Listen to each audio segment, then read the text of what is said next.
It's 2006 in San Francisco.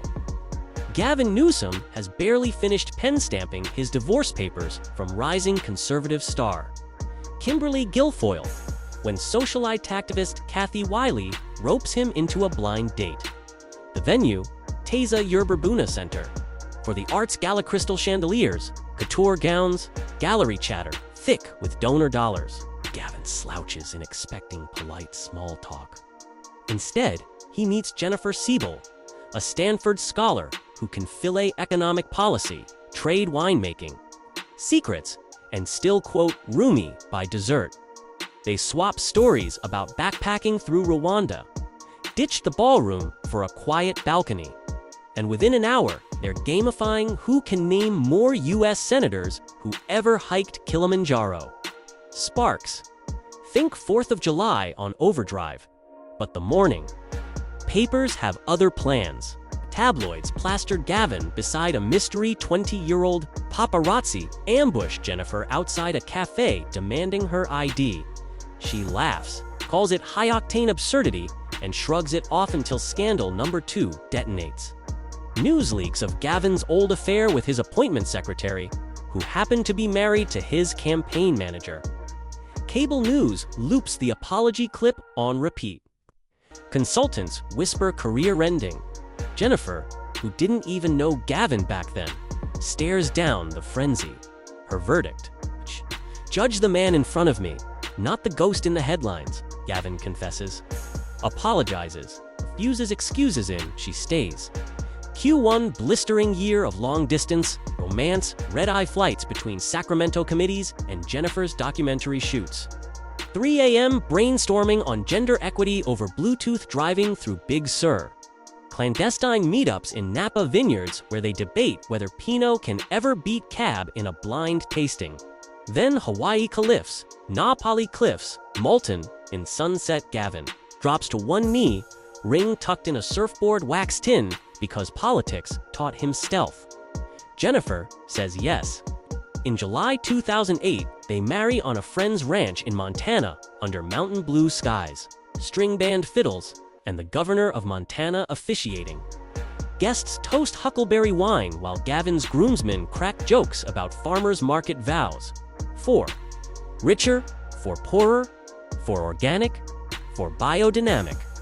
Fast forward, 4 kids in 6 years. Montana, Brooklyn, Hunter, and Dutch names straight off a travel bucket list. Bedtime at the Newsom house is musical chairs. Gavin reading Dr. Seuss in a suit jacket before sprinting to red-eye to DC. Jennifer tucking in Hunter while Final Cut editing a film on military sexual assault. Gosh, isn't a prop first lady, she's a one-woman policy engine. Stanford BA with honors. Stanford MBA. First job restoring coastal wetlands, second, writing. Speeches for the Conservation Fund, third launching Girls Club Entertainment to weaponize storytelling for equality. Her breakout doc, Misrepresentation, skewers sexist media tropes.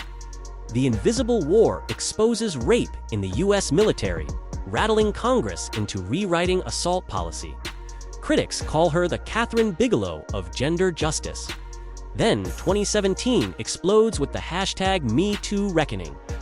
Jennifer publishes a searing op-ed recounting how movie titan Harvey Weinstein lured her to a Beverly Hills suite. Staff magically vanished. How he allegedly forced himself on her. She testifies in Kortok's steady voice, hands trembling and. Though that jury deadlocks on her charge, Weinstein goes down on others. Reporters shove mics. She stares them down. I testified so no girl feels as alone as I did that night. January 2019. Gavin is sworn in as California's 40th governor. Amid wildfire soot still hanging over Sacramento, Jennifer rebrands First Lady to First Partner. Sprints out a 100-day agenda, an equal pay pledge big enough to rope in Apple, Disney, Google. Universal free school meals, yes, breakfast and lunch so no kid learns math on an empty stomach. The California Partners Project, spotlighting girls in STEM and moms drowning under pandemic childcare.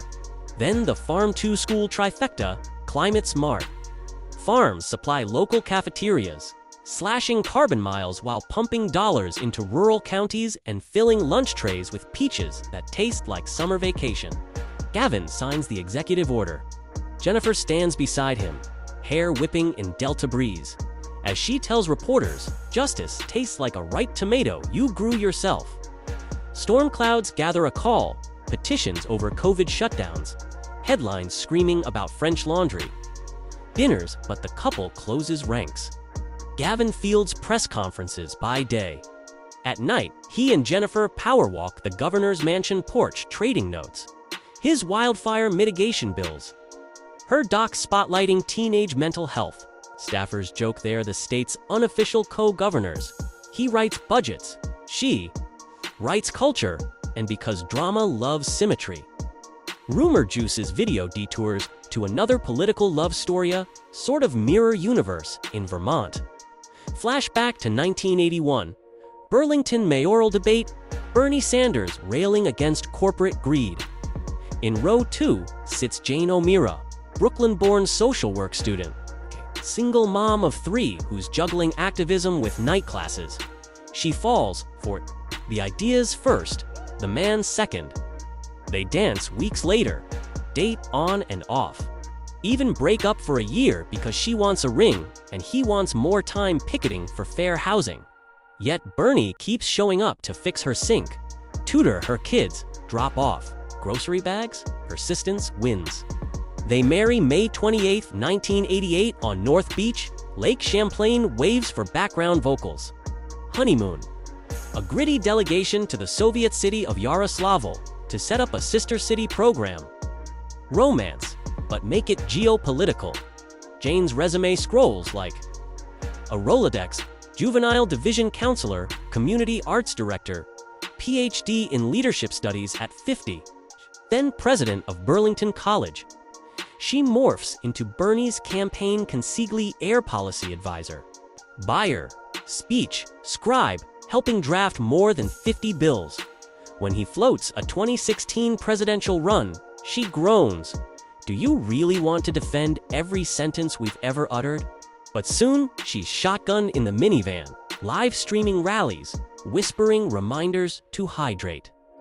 They foster 13 children over the years, turning campaign buses into mobile homework stations. Back in California, Gavin and Jennifer watch that saga with admiration. 2 progressive power couples, 3,000 miles apart, bonded by scandal-proof loyalty and a shared conviction that public service is the ultimate love language. Critics yell neoliberal elites. Gee, but here's the twist. Both marriages run on something rawer than optics: mutual elevation. Key learns gender lens budgeting from Jennifer's documentaries. Jennifer sharpens climate initiatives against Gavin's wildfire briefings. Bernie absorbs Jane's social work perspective to craft tuition-free college proposals. Jane borrows Bernie's "not me, us" mantra to revamp Burlington College's community programs. Cut to present. Gavin's easing into a national spotlight speculation. Swirls about a future White House bid while Jennifer tours high schools screening her new film on adolescent anxiety. After Q&A, she FaceTimes Gavin, camera tilted so students can grill the governor about mental health funding. He promises site visits. They cheer. Meanwhile, Bernie hosts Senate budget hearings and still ends each session flipping his microphone. To Jane, "Did we miss anything?" She smiles, scribbles a note, passes it back. Exterior, dusk, Newsom Ranch in Marin. Kids chasing chickens. Dutch practicing snowboard moves on the grass. Jennifer posts a phone video of Gavin lugging compost to the garden with a caption, "Policy begins in the soil." Hundreds of trolls pile on. Thousands more hit like.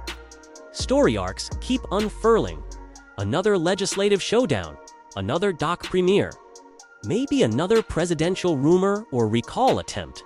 Yet, if 20 years of headline hurricanes prove anything, it's that resilience isn't spinach, the decision. Every single sunrise, to choose partnership over ego and purpose over fear. So whether it's the velvet of a Capitol podium or the asphalt of a PTA parking lot, expect Gavin and Jennifer and, yes, Bernie and Jane too, keep lacing up for the next round, because real love stories don't end on wedding days. They level up with every scandal survived and every policy win still waiting in the wings.